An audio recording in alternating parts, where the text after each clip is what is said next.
right, welcome back, everybody. Today, we're going deep on something, I think, pretty close to home for a lot of us.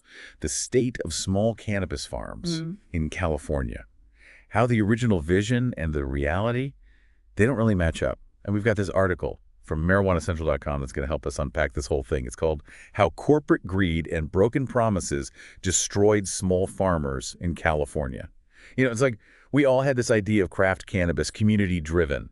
And now it's looking more and more like any other big industry, just gobbled up by corporations. Yeah, it's wild, right? This article really lays it all out, you know? The promises versus the reality. Small farmers, they're struggling. Okay, so let's back up for a second. Back in 2015, we had Gavin Newsom, lieutenant governor at the time, he's up in Humboldt County, promising these small farmers, these legacy growers, that they'd be protected, that they wouldn't get pushed out by the big guys. Oh, yeah, I remember that. It's almost hard to believe now when you see what's happening. And then Prop 64 comes along.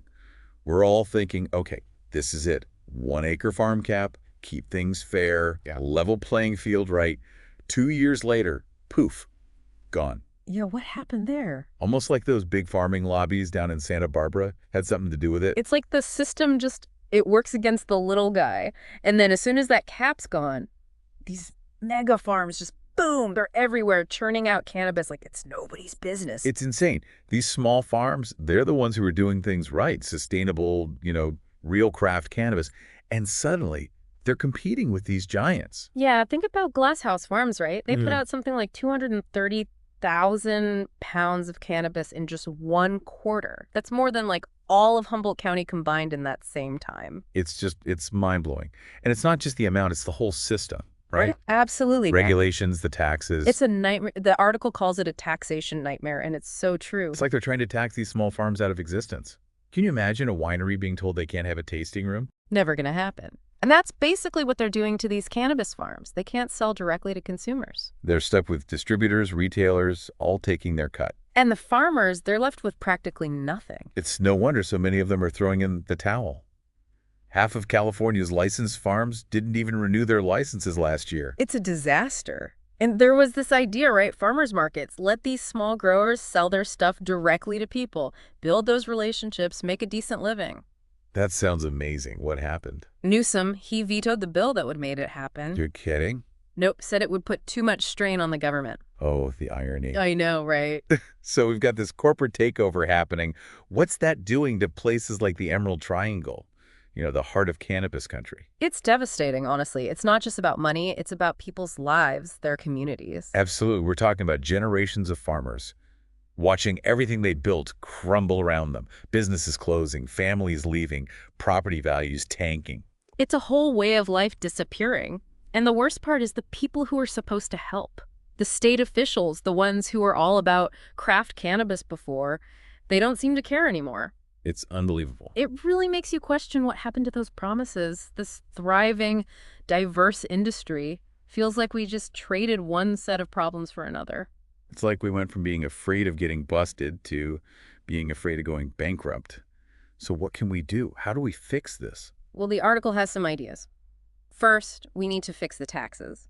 Small farmers are getting killed. It's ridiculous. It's like they're trying to make it impossible. And that ban on direct sales. Get rid of it. Farmers markets, on-site sales, let's get creative. Cut out the middleman, let the market work. Yeah. And maybe, just maybe, we need to think about those farm-sized camps again. We can't let these mega farms just run everyone over. We need diversity, right? Not just in the products, but in the businesses too. That's what makes cannabis so special. There's room for everyone. And it's about more than just business, right? It's about the heart and soul of cannabis, that connection to the land, the passion, the craft. Exactly. Small farms, they're the ones who get it. Sustainable practices, heirloom strains, they understand the plant. It's like the difference between craft beer and, the mass-produced stuff. It's about quality, not quantity. Connection, not just profit. And that's where we come in, right? The consumers. Definitely. Every time we buy cannabis, we're making a choice. Are you supporting a small farm, those values? Or are you just lining some corporations' pockets? It's like choosing between a local brewery and a giant beer company. You know the difference. Exactly. And it's the same with cannabis. When you support a small farm, you're supporting a way of life. A legacy, a commitment to quality. You're saying yes to unique strains, to sustainability, Actually knowing where your cannabis comes from. and you're saying no to corporate greed, to mass To production. losing that unique cannabis culture. That's a powerful message. So what can we do? How can we make a difference? Well, first, we need to know what's going on.